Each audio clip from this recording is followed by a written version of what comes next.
ఇంద్రాణిని చూడగానే ఇష్టం లేకపోయినా నవ్వుతూ ఆహ్వానించింది యశోద. ఉపోద్ఘాతం లేకుండా డైరెక్ట్గా అడిగింది ఇంద్రాణి.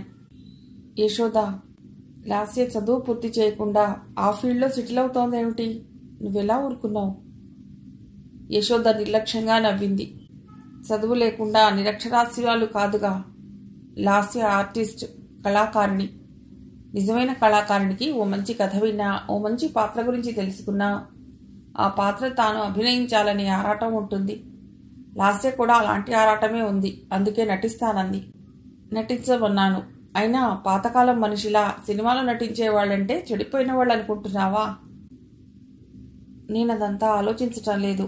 ఇదొక మహాసముద్రం అని, అందులోకి వెళ్ళిన వాళ్ళు మునగడమే కానీ తేలరని నాకెందుకో భయం. లాస్యని నా కూతురిగా చూసుకున్నాను కాబట్టి బాధపడుతున్నాను. అంత బాధపడవలసిన అవసరం లేదు. లాస్య చాలా సంతోషంగా ఉంది. ఇంద్రాణి ఇక పొడిగించలేదు. ఆ విధంగా లాస్య సినీతారగా వెలగటానికి కొన్ని దారులు రహదారులైనాయి. చెన్నై వచ్చిన దగ్గర నుండి షూటింగ్లతో ఊపిరి సలపటం లేదు. తను వచ్చి కూడా ఏడాది దాటుతోంది. షూటింగ్ నిమిత్తం కొడైకెనాల్, నైనీతాల్, కులు మనాలిలో 4 నెలల దాకా అటు ఇటు తిరగటం సరిపోతుంది.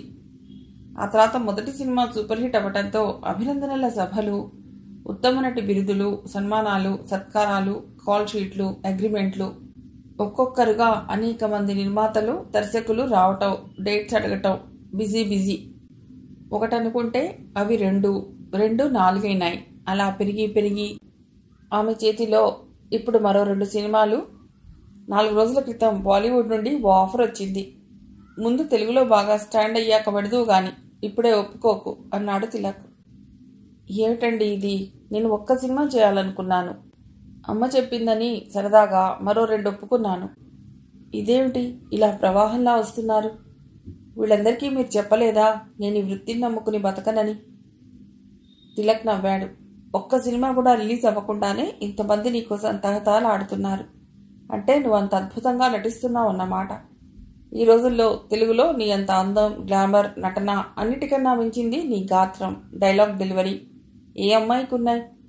అందుకే అందరూ ముంబై నుండి హీరోయిన్స్ని దిగుమతి చేసుకుంటూ వాళ్ళ గ్లామర్తో నెట్టుకొస్తున్నారు. ఎవరికీ తెలుగు రాదు. వాళ్ల కోసం డబ్బింగ్ ఆర్టిస్టులను వెతకటం, వాళ్ళందరికీ పేమెంట్ విసుగొస్తోంది. అందుకే ప్రతి వాళ్ళు నిన్నే కోరుకుంటున్నారు. కావచ్చు, కానీ బాలీవుడ్ నుండి కూడా ఈ ఆఫర్లేమిటి?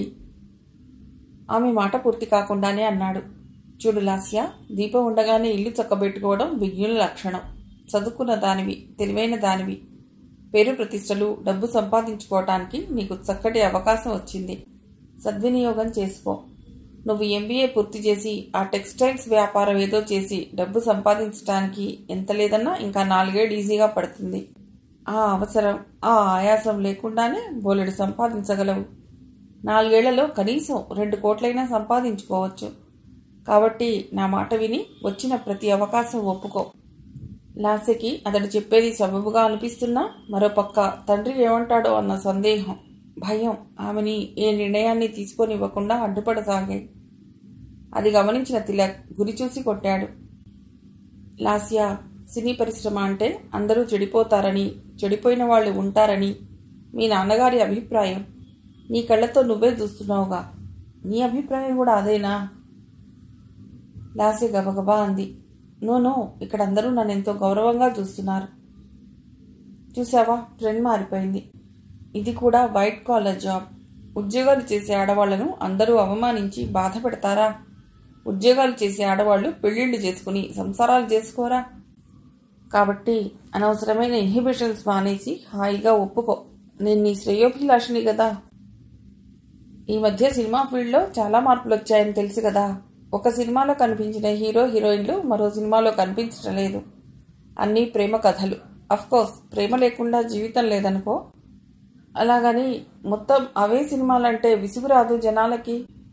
దానికి కారణం కూడా ఉంది. కొత్త వాళ్ళకి గ్లామర్ తప్ప నటన లేదు. ఎవరినైనా క్లోజప్లో చూపించగా చూసావా ఈ కొత్త హీరోయిన్లని? ఫేషియల్ ఎక్స్ప్రెషన్స్ ఉండవు. అందుకే 4 పాటలు, 4 అడ్వెంచర్స్తో ప్రేమ కథలు ఎడాపెడా తీసిపడేస్తున్నారు. మంచి సెంటిమెంటల్ కథలు తీస్తే నటించడానికి అవకాశం ఉంటుంది. అది వీళ్ళు చెయ్యలేరు. కానీ లాస్య, నువ్వు చేయగలవు. అందుకే చెప్తున్నాను.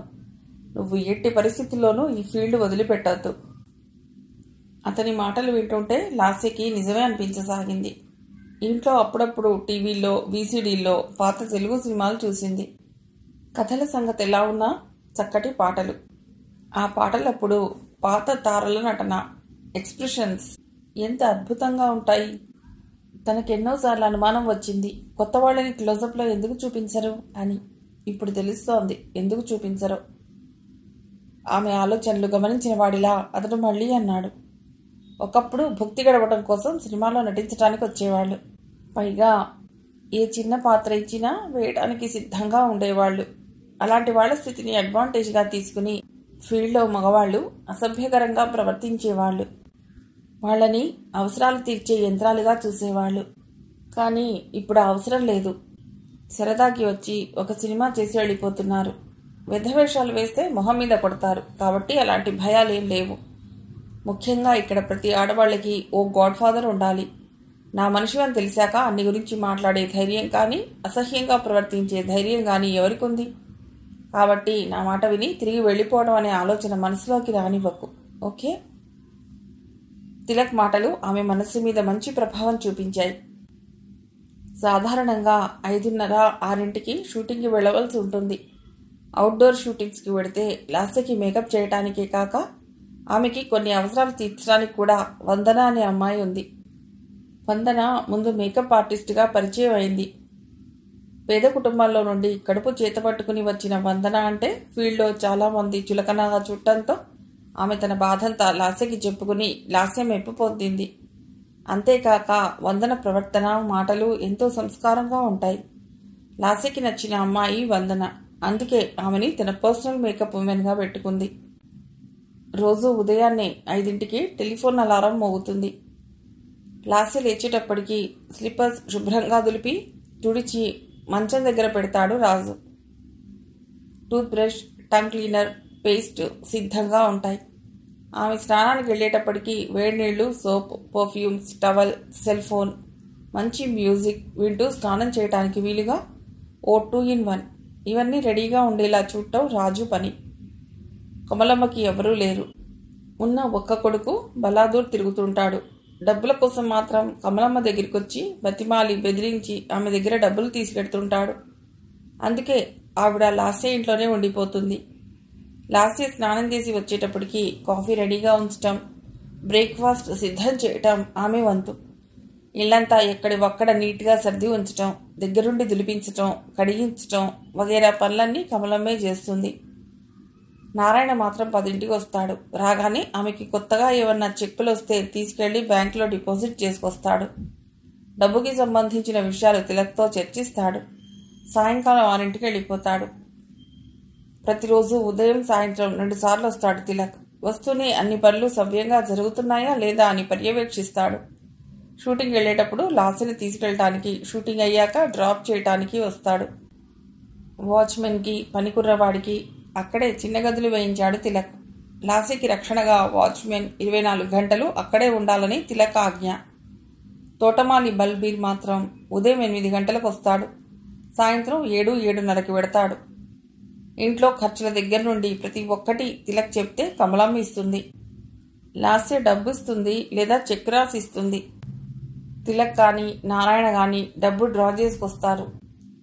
ఏం కొన్నారు, ఎంత అయింది, డబ్బులు ఎన్ని మిగిలాయి అనే ప్రశ్నలు పొరపాటున కూడా వెయ్యదు లాస్య. వాళ్ళ మీద నమ్మకం కన్నా ఆమెకు అలవాటు లేకపోవడం ముఖ్యమైనది. తిలక్ ఇంత పగడ్బందీగా అన్ని ఏర్పాట్లు చేశాడు కాబట్టి. కానీ లేకపోతే ముక్కు మొహం తెలియని ఈ ఊళ్ళో ఎన్ని అవస్థలు పడవలసి వచ్చేదో అనుకుంది లాస్య. తిలక్ అంటే ఎంతో గౌరవం, అభిమానం ఉన్నా అప్పుడప్పుడు అతడి ప్రవర్తన కొంచెం చిరాకు తెప్పిస్తుంటుంది. తన మీద అతడికి ఏదో అధికారం ఉన్నట్లు కొన్నిసార్లు లేనిపోని టర్మ్స్ డిక్టేట్ చేస్తుంటాడు. వాళ్లతో చనువుగా ఉండకు, వీళ్లతో మాట్లాడకు అంటూ అతడు చెప్పటం ఆమెకి ఇష్టం ఉండదు. ముఖ్యంగా నిహార్ విషయంలో. 2-3 సార్లు విహార్ ఇంటికి వచ్చినప్పుడు తన మీద నారాయణని, బల్బీర్ని నిఘా పెట్టాడు. తను విహార్తో మాట్లాడుతుండగా ఏదో మిషతో వాడిద్దరూ వచ్చారు. రావడమే కాక కొంతసేపు అక్కడే తచ్చాడారు. తనది గమనించి కూడా గమనించినట్టు ఉండిపోయింది. Mean mentality. అదేంటో మగవాళ్ళు ఎంత గొప్పవాళ్ళైనా ఆడదాని విషయం వచ్చేటప్పటికి చాలా నీచంగా ఆలోచిస్తారనుకుని ఊరుకుంది. అయినా తిలక్ అంటే ఆమెకి గౌరవం, కృతజ్ఞత. ఆ రోజు నల్ల గులాబీ సినిమా షూటింగ్. మేకప్ పూర్తి చేసుకుని కూర్చుని ఉంది లాస్య. ఇంకా షార్ట్ రెడీ కాలేదు. చేతిలో ఉన్న 2 షూటింగ్స్ పూర్తి అయిపోగానే ఒకసారి హైదరాబాద్ వెళ్ళి రావాలని గట్టిగా నిశ్చయించుకుంది. డాడీ తన దగ్గరికి వస్తే సరిగ్గా మాట్లాడటానికే టైం దొరకలేదు. డాడీ ఏమనుకుంటున్నారో. అప్పుడప్పుడు ఫోన్లో మాట్లాడటం తప్ప డాడీని మమ్మీని చూసి ఎంతకాలం అయింది. హఠాత్తుగా లాస్యకి దిగులుగా, అసంతృప్తిగా అనిపించసాగింది. అమ్మ ఎలా ఉందో, ఇల్లు, కాలేజీ, స్నేహితులు గుర్తుకొచ్చారు. ఎలా ఉన్నారో ఫ్రెండ్స్ అందరూ. తను హైదరాబాద్ వెళ్ళాక వాళ్ళందరి రియాక్షన్ ఎలా ఉంటుందో. తనని చూసి థ్రిల్ ఫీల్ అవుతారా? ఏంటి అటే వెళ్ళిపోయావు, చదువు సంధ్య వద్దా అంటారేమో. లాస్య ఆలోచనల్లో ఉండగా విహార్ తను కూడా మేకప్ పూర్తి చేసుకుని లాస్య కూర్చున్న దగ్గరికి వచ్చాడు. అతడు ప్రవేశిస్తూనే లాస్య ఏదో ఆలోచిస్తున్నదని పసిగట్టేశాడు. హాయ్ లాస్య, ఏంటి దీర్ఘంగా ఆలోచిస్తున్నావు? లాస్య నవ్వింది. ఏమీ లేదు, మా ఇంటికి గొడ్డ సావిడికి పైకప్పు దెనితో వేద్దామా అని. అదా ఉందిగా రెల్లుగడ్డి, దాంతో వేయి. మా చిన్నప్పుడు వేసిన రెల్లుగడ్డి చెక్కు చెదరలేదు. ఇద్దరు గట్టిగా నవ్వుకున్నారు. Lovely ad. ఇంతకీ ఏమిటి ఆలోచిస్తున్నావు? ఏం లేదు, ఇంకా షార్ట్ రెడీ కాలేదేమిటి? చెమటతో మేకప్ అంతా పాడైపోతోంది. మీ నాన్నగారు రాలేదుట, వెయిటింగ్ ఫర్ హిమ్. విహార్ అన్నది సినిమా నాన్న గురించి, కానీ లాస్యకి మాత్రం తండ్రి ఆలోచనల్లో ఉండటం చేత ఆయన గురించి చెప్తున్నట్టు అనిపించింది. మళ్ళీ ఆమె మొహంలో దిగులు కమ్ముకుంది. ఆమె మొహంలో నీలినీడలు గమనించి అన్నాడు, అరే వాట్ హ్యాపెండ్? సడన్గా నీ మొహం ఏంటి అలా అయింది? లాస్య నిట్టూర్చింది. ఏం లేదు విహార్, రాక డాడీ వస్తే ఆయనతో 2 గంటలు కూడా గడిపే సమయం దొరకలేదు నాకు. బిజీ. డాడీ ఏమనుకున్నారో ఏమో. నాకు అర్జెంటుగా హైదరాబాద్ వెళ్ళాలనిపిస్తోంది. ఈ పిక్చర్ అయిపోగానే వెళ్ళిపోతాను. వెళ్ళిపోవడం అంటే అక్కడే ఉండిపోతావా? అవును, నేను అసలు ఒకే ఒక్క సినిమా అనుకున్నాను, కానీ అనుకోకుండా 3 సినిమాలు ఒప్పుకోవాల్సి వచ్చింది. ఎందుకలా? కంటిన్యూ చేయవా? లేదు, చేయాలని లేదు. నాకు అక్కడ బిజినెస్ ఉంది. నా MBA పూర్తి చేయాలి. నా సొంత బిజినెస్ చూసుకోవాలి. మరి ఇక్కడ సొంత ఇల్లు కొనుక్కున్నావు ఎందుకు? దాందే ఉంది, ఇక్కడ ఉండకూడదని ఏముంది? ఎప్పుడన్నా మేము ఇక్కడికి వస్తే మా గెస్ట్ హౌస్ మాకుంటుంది. డబ్బు ఇన్వెస్ట్ చేయడమేగా. నువ్వు వెళ్ళడం నాకు ఇష్టం లేదు లాస్య. నువ్వు లేకపోతే నేను వేరే వాళ్ళతో నటించలేనేమో. నేను కూడా మానేయవలసి వస్తుంది. వింతగా చూసింది అతడి మొహంలోకి. అదేంటి, నాకు నీకు సంబంధం ఏంటి? బోలెడు మంది హీరోయిన్స్ ఉన్నారు, ఇంకా బోలెడు మంది వస్తారు. కావచ్చు, కానీ మనిద్దరి జంట హిట్ అయినట్టు వేరే వాళ్ళ కాంబినేషన్తో కావాలిగా. నువ్వు వెళితే నేను వెళ్ళిపోయి నా ఇంజనీరింగ్ పూర్తి చేస్తాను. పోనీ ఆ పనే చెయ్యి, నా కంపెనీలో నీకు ఉద్యోగం ఇస్తాను. ఓ వండర్ఫుల్, అంతకన్నానా? I'm so lucky. తిలక్ దూరం నుండి వీళ్ళిద్దరినీ గమనించసాగాడు. ఎంత అందమైన జంట. ఈర్ష్య అనే ఓ వికృతమైన పాము అతడి ఒంటి నిండా పాకుతున్నట్లు అనిపించింది.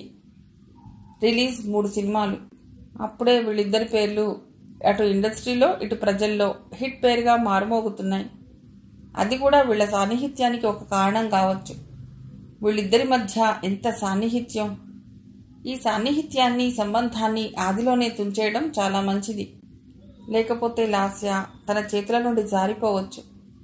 నెమ్మదిగా ఈసారి సినిమాలో హీరోని మార్చేయాలి. తన బ్యానర్ కానివి ఎలాగూ తానేం చేయలేడు, కానీ కనీసం తన సినిమాల్లో విహార్ని తీసేయాలి. తిలక్లో అసలు మనిషి నెమ్మదిగా ఒళ్ళు విరుచుకోవడం ప్రారంభించాడు. తన అసహనాన్ని, అసంతృప్తిని కో డైరెక్టర్ మీద చూపిస్తూ, ఎంతసేపు అయ్యా, షార్ట్ రెడీ చేయండి అన్నాడు గట్టిగా. హీరోయిన్ తండ్రి రాలేదు సార్. ఆ సీన్ వదిలేయండి, హీరో హీరోయిన్ల సీన్ తీయండి. ముందు పిలవండి వాళ్ళిద్దరిని. కూర్చుని కబుర్లు చెప్పుకోవడానికి వచ్చారా వీళ్ళు? షార్ట్ రెడీ అయ్యిందో లేదో తెలుసుకోనక్కర్లేదా? సడన్గా అతనంత చిరాగ్గా ఎందుకు మాట్లాడుతున్నాడో అర్థం కాని కో డైరెక్టర్ లాస్యకి, విహారికి కబురు పంపించాడు. షార్ట్ రెడీ అయ్యింది, రమ్మని. అతడు తిరిగి వచ్చి చెప్పాడు, సార్ ఎలాగూ లంచ్ టైం అయింది కదా, లంచ్ చేశాక చేస్తా అంటున్నారు. అతడు తిలక్ వైపు చూశాడు. తిలక్ పళ్ళు నూరుతున్నాడు. ఎంత పొగరు, వీళ్ళకి బాగా చనివిచ్చాను. ఇహ నుండి ఓ కన్నేసి ఉంచాలనుకుంటూ విసుగ్గా అన్నాడు. నా వైపు చూస్తావేం, భోజనాలు అరేంజ్ చేయి అంటూ విసవిసా అక్కడి నుంచి వెళ్ళిపోయాడు. చేసేది లేక అతడు ఆ పని చేయడానికి వెళ్ళాడు. ఆ రోజు షూటింగ్ పూర్తయ్యేటప్పటికి రాత్రి 12 దాటింది. కారులో నీరసంగా కూర్చున్న లాస్య పక్కకి వచ్చి కూర్చున్నాడు తిలక్. మీరెక్కడికి? విస్మయంగా అడిగింది. నేను డ్రాప్ చేస్తాను. బాగా పొద్దుపోయింది. ఇప్పుడు మీరెందుకు? డ్రైవర్ ఉన్నాడుగా, భయమే ఉంది. మీరు విశ్రాంతి తీసుకోండి. పర్వాలేదు, పద. నిన్ను ఈ సమయంలో ఒంటరిగా వదలటం నా ధర్మం కాదు. లాస్య అతడి మొహంలో కనిపిస్తున్న మార్పు చూసి విహార్ వైపు చూసింది ప్రశ్నార్థకంగా. అతడు కూడా ఏమో అన్నట్టు భుజాలెగరేశాడు. ఓకే, గుడ్ నైట్ విహార్ అంది Lasya. Good night. Good night sir తిలక్కి కూడా చెప్పాడు. తిలక్ వినలేదు. అతడి చెవుల్లో విహార్ అన్న లాస్య పిలుపు నిండిపోయింది. ఇంత ప్రేమగా పిలుచుకునేంత చనువుందా వీళ్ళిద్దరి మధ్య? ఎక్కడి నుండి వచ్చింది? ఎలా వచ్చింది? ఎందుకు రావాలి? కారు సగం దూరం రాగానే, చూడు లాస్య, మీ నాన్నగారు నన్ను నమ్మి నీ బాధ్యత నాకు అప్పగించారు. నువ్వు కొంచెం జాగ్రత్తగా నాకు విలువ ఇస్తూ ఉండటం మంచిది. అనవసరమైన స్నేహాలు, చనువు ఈ ఫీల్డ్లో జడుకే గాని మంచికి దారి తీయవు. లాస్యకి కోపం వచ్చింది. ఓహో, ఇంతకాలం ఇండైరెక్ట్గా డిక్టేట్ చేస్తున్నవాడు ఇవాళ డైరెక్ట్గా మొదలెట్టాడా? ఇతనెవరు నాకు నీతులు బోధించటానికి అనిపించింది. ఏ విషయం మాట్లాడుతున్నారు అడిగింది. నీకు వివరంగా చెప్పవలసి వస్తుందనుకోలేదు. ఓకే, అడిగావు కాబట్టి చెప్తున్నాను. విహార్తో ఇంత చనువు పనికిరాదు. లాస్యకి ఒళ్ళు మండింది. తీవ్రంగా సమాధానం చెప్పాలనుకుంది. ఏమిటి తన ఉద్దేశం? తనకి టర్మ్స్ డిక్టేట్ చేసే అధికారం, చనువు ఎవరిచ్చారు తనకి? అమ్మా నాన్న కూడా తననెప్పుడూ ఇలా విడదీయలేదు. కోపం అణుచుకుని మృదువుగా అంది. ఎవరితో ఎంతవరకు చనువుగా ఉండాలో నాకు బాగా తెలుసు. ఇల్లొచ్చిందిగా, మీరిక బయలుదేరండి. ఈ కార్ తీసుకెడతారుగా, మీ కారు అక్కడ వదిలేశారు. తిలక్కి తిక్కరేగింది. తమాయించుకుని అన్నాడు. ఆ స్టూడియో దగ్గర దిగి పంపిస్తాను. Good night. వాచ్మెన్ గేట్ తీసి పట్టుకోగా గుడ్ నైట్ చెప్పి వడివడిగా లోపలికి వెళ్ళిపోయింది లాస్య. ఆమె వెళ్లిన వైపే సీరియస్గా చూస్తూ కూర్చున్న తిలక్తో అన్నాడు డ్రైవర్. సార్, స్టూడియోకి వెళ్ళాలా అని.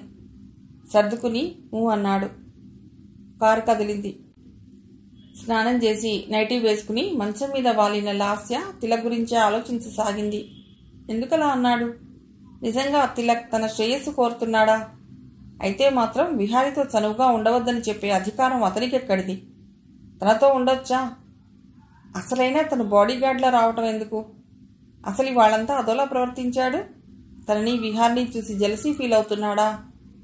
అదే నిజమైతే తను ఇతడి నుండి జాగ్రత్తగా ఉండాలి. అలా ఉండాలంటే విహార్కి దగ్గర కావాలి. విహార్తో చనువుగా ఉంటే తన స్థానం ఏమిటో తెలుసుకుంటాడు. గట్టిగా నిశ్చయించుకుంది. అమ్మగారు, భోజనం. రాజు భోజన పదార్థాల ప్లేటు ఉన్న వీల్ స్టూల్ తోసుకుని వచ్చాడు. ఆకలిగా లేదు రాజు. పెరుగన్నం తినండి, రాజు ఆప్యాయంగా అన్నాడు.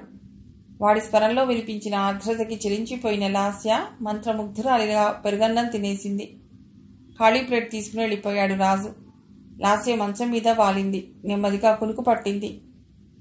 ఆ రోజు లాస్యకి నిద్ర లేచేటప్పటికి ఒంట్లో నలతగా అనిపించింది. చాలా రోజుల నుండి వరుసగా షూటింగ్స్ నిమిత్తం బిజీగా ఉంటోంది. రోజు అర్ధరాత్రి 12 దాటాక నిద్రపోవటం జరుగుతోంది. ఆ రోజు షూటింగ్ లేదు, క్యాన్సిల్ అయ్యింది. ఆలస్యంగా నిద్ర లేచింది. ఈలోగా ఎవరొచ్చినా తనని లేపొద్దని అందరికీ చెప్పింది. 9:30కి విహార్ వచ్చాడు. లాస్యతో అతడికున్న సాన్నిహిత్యం, వాడిద్దరి స్నేహం అందరికీ బాగా తెలిసి ఉండటంతో పైకి వెడుతుంటే అతడిని ఎవరూ అభ్యంతర పెట్టలేకపోయారు. విహార్ నేరుగా మేడమెట్లెక్కి పైకి వెళ్లాడు. లాస్య బెడ్రూమ్ దగ్గర నిలబడి వేళ్లతో తలుపు మీద టకటకమని కొట్టాడు. కొన్ని క్షణాల తర్వాత లేచింది లాస్య. బద్ధకంగా ఆవులిస్తూ అడిగింది. ఎవరు? నేను విహార్ని లాస్య. How are you? బయట నుండి ఆప్యాయంగా అడిగాడు.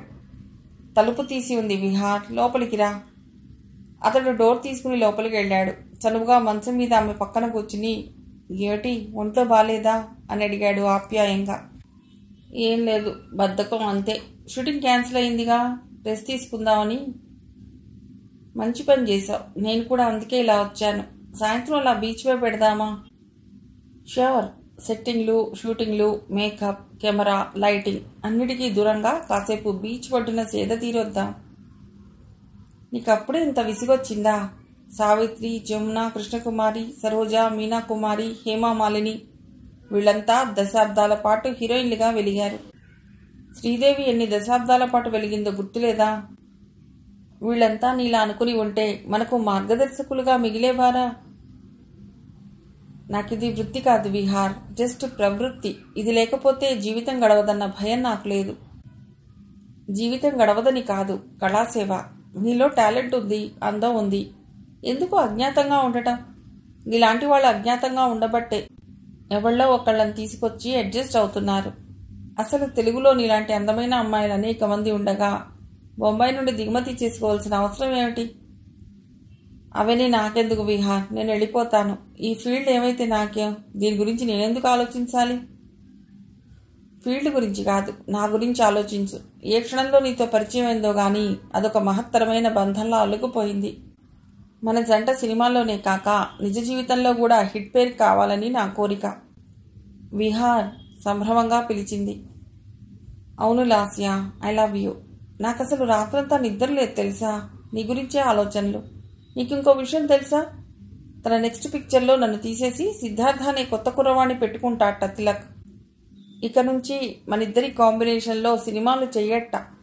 అంటే నీకు కొత్త హీరో సిద్ధార్థ. ఎవరు చెప్పారు? తెలిసింది, సిద్ధార్థ నాకు తెలుసు. కొంతకాల క్రితం సినిమాల్లో చేయాలంది, రికమెండ్ చేయమని నా దగ్గరికి వచ్చాడు. 1-2 సినిమాల్లో చిన్న చిన్న క్యారెక్టర్స్ వేశాడు. కుర్రవాడు బాగుంటాడు, కానీ మరీ చిన్నవాడు, 20 ఏళ్ళు ఉంటాయి. కానీ ఎందుకు ఇలా చేశాడు తిలక్? మన ఇద్దరిని విడదీయటానికి. దానివల్ల అతడికేం లాభం? నీ మీద హక్కులు పదిలంగా ఉంటాయి. ఎలా? నా మీద అతడికేం హక్కు ఉంది? ఎలా ఉంటుంది? నిన్ను పెళ్లి చేసుకుంటే? వాట్? నేనేం చెప్పలేదే అతడిని పెళ్లి చేసుకుంటానని. అతను అనుకుంటున్నాడు. అందుకే నేను సన్నిహితంగా రావటానికి నీకు హెల్ప్ చేస్తున్నట్టు చేస్తూ నీ మీద, నీ జీవితం మీద అధికారం సంపాదిస్తున్నాడు. నువ్వు అతడిని అమాయకంగా నమ్ముతున్నావో లేక అసహాయతతో నమ్ముతున్నావో నాకు తెలియదు, కానీ నీ నమ్మకాన్ని క్యాష్ చేసుకుంటున్నాడు. ఇంకో విషయం నాకు చూచాయిగా తెలిసింది. అతడు ఆల్రెడీ మ్యారీడ్, భార్యా పిల్లలు తిరుపతిలో ఉంటారట. ఈ సంగతి చెప్పకుండా అవివాహితుడనని అందరికీ నమ్మిస్తాడు. ఇంతకాలం నాకు ఈ విషయం ఎందుకు చెప్పలేదు? అతడితో నీకున్న అనుబంధం ఎలాంటిదో నాకు తెలియదు. నేను ఏదన్నా చెప్తే నువ్వు ఎలా రిసీవ్ చేసుకుంటావో అని చెప్పలేదు. కానీ ఇప్పుడు నేను నిన్ను ప్రేమిస్తున్నాను. అతడి లాంటి దుర్మార్గుడి వలలో నువ్వు చిక్కిపోయి నీ జీవితం నాశనం అవుతుంటే చూస్తూ కూర్చోలేను. అందుకే చెప్తున్నాను. ఇక నుండి నువ్వు అతని బ్యానర్లో ఒప్పుకోకు. నన్ను హీరోగా పెట్టకపోతే అస్సలు చేయనని చెప్పు. విహార్, నాకేంటో భయంగా ఉంది. నేను వెళ్ళిపోతాను. భయపడవలసిందేం లేదు. కొంచెం జాగ్రత్తగా మేనేజ్ చేసి అతడికి దూరం అవ్వు. తర్వాత చూసుకుందాం. విహార్, మా నాన్నగారు చెప్పింది నిజమేమో అనిపిస్తోంది. నువ్వు అంటుంటే తెలుస్తోంది. ఈ ఇంట్లో నా పెత్తనం ఏముండదు.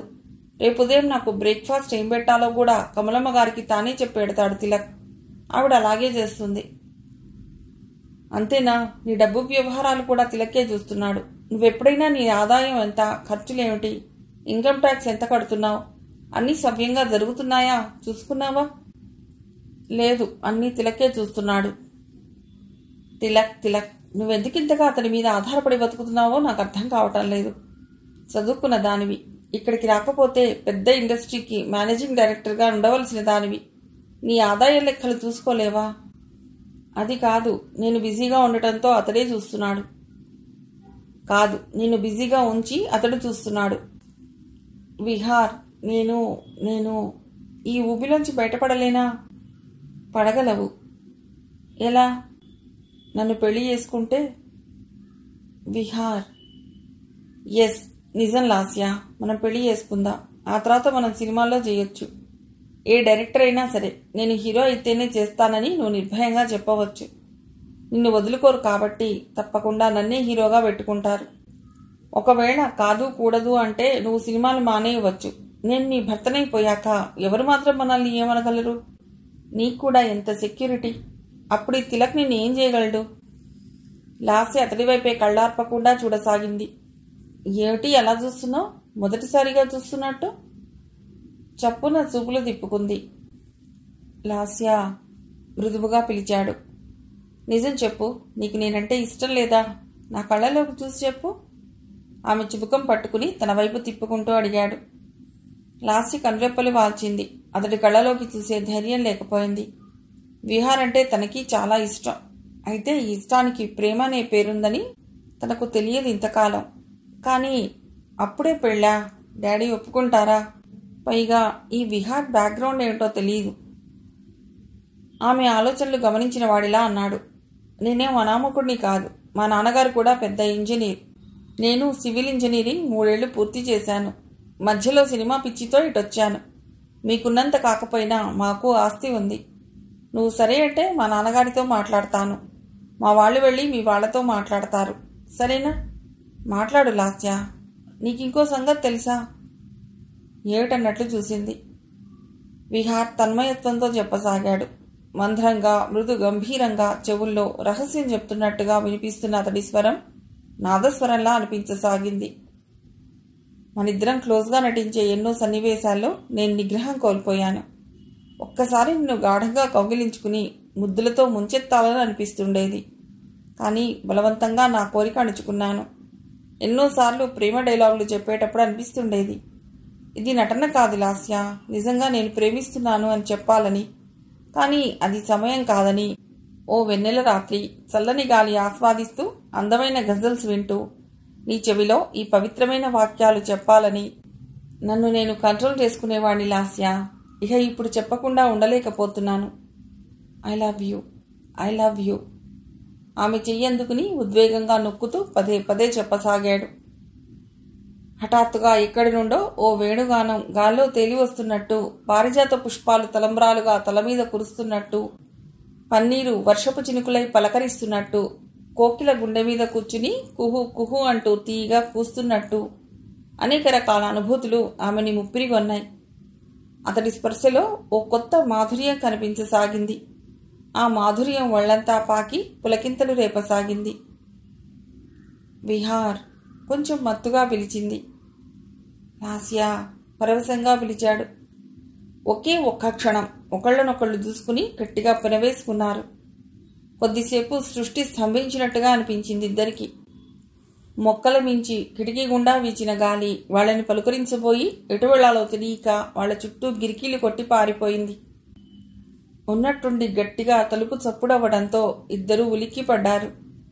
గుమ్మంలో నిప్పులు కురిసే కళ్లతో నిలబడ్డాడు తిలక్. విహార్ చటుక్కున లేచి నిలబడ్డాడు. లాస్య ఉలిక్కిపడి నెమ్మదిగా తేరుకుని లేచి కూర్చుని రండి అన్నది. అతను ఒక్కో అడుగు వేస్తూ విహార్ దగ్గరగా వచ్చి అతడి కళ్ళలోకి తీవ్రంగా చూస్తూ నిలబడ్డాడు కొన్ని క్షణాలు. అతడిలా చూడటం భయం కన్నా చిరాకేసింది విహార్కి. తనేదో తప్పు చేసినట్టు అలా చూస్తాడే అనిపించింది. కానీ డైరెక్టర్ అవ్వటంతో అతడితో చూపులు కలపలేక నీల చూపులు చూస్తూ నిల్చున్నాడు. హఠాత్తుగా తిలక్ కుడి చెయ్యి గాల్లోకి లేచి విసురుగా విహార్ చెంప తాకింది. రాస్కెల్, నీకెంత ధైర్యం! సినిమాల్లో హీరోవి కదా అని జీవితంలో కూడా హీరోని అనుకుంటున్నావా? ఈ క్షణం నుండి నీ అగ్రిమెంట్ క్యాన్సిల్ చేస్తున్నాను. Get lost. విహార్, లాస్య కూడా బిత్తరపోయారు. లాస్య తమాయించుకుని అది కాదు అంటూ ఏదో చెప్పబోయింది. నువ్వు నోర్ముయ్. లాస్య వైపు తర్జని చూపించాడు. విహార్ వైపు చూస్తూ పెడతావా మెడపట్టి గెంటనా? విహార్ రోషంగా చూశాడు. మీరెవరండి నన్ను గెంటడానికి? ఇదేం మీళ్ళు కాదు. లాస్య మీ సొంత ప్రాపర్టీ కాదు. మేమిద్దరం. విహార్ వారిస్తూ పిలిచింది లాస్య. మౌనంగా ఉండిపోయాడు. తిలక్ గారు, నా ఇంటికి వచ్చిన వాళ్ళని అవమానించే అధికారం మీకు లేదు. దయచేసి మీరు కిందికెళ్ళి కూర్చోండి. అక్కడికి వచ్చి మీతో మాట్లాడతాను. తిలక్ మండిపడుతూ చూశాడు. ఏంటి, నేను కిందికెళ్ళి కూర్చోవాలా? వీడు ఈ తిలక్ గట్టిగా పిలిచింది. తిలక్ రక్తం సలసలా మరుగుతున్నట్టు అనిపిస్తోంది. ఈ గాడిద తన కళ్ళ ముందు పైకి వచ్చి తను ఇస్తున్న డబ్బుతో బతుకుతూ తనకు పోటీగా వస్తాడా? ఎంత ధైర్యం! వీడి ముందు లాస్య తనని అవమానిస్తుందా? వీడావిడ బెడ్రూమ్లో ఉండవచ్చు, తను హాల్లో ఉండాలా? చూస్తాను విసురుగా వెనక్కి తిరుగుతూ అన్నాడు. 5 నిమిషాల్లో వాణ్ణి బయటికి గెంటి నువ్వు అక్కడికి రావాలి. వార్నింగ్ ఇస్తున్నట్టుగా చెప్పి విసురుగా మెట్లు దిగి వెళ్ళిపోయాడు. ఇద్దరూ చేష్టలుడిగి నిలబడిపోయారు. కొన్ని క్షణాల తర్వాత విహార్ తేరుకున్నాడు. నెమ్మదిగా అన్నాడు. మనిద్దరి మధ్య ఉన్న సాన్నిహిత్యంతో చనువుతో నేను నీ బెడ్రూమ్ వరకు వచ్చానంటే అర్థం ఉంది, కానీ తిలక్ కూడా ఇక్కడికి వస్తాడా? ఎందుకింత చనువిచ్చావు? ఎప్పుడూ రాలేదు. ఇవాళ కింద ఎవరూ లేరేమో. నీరుగా పైకొచ్చాడు.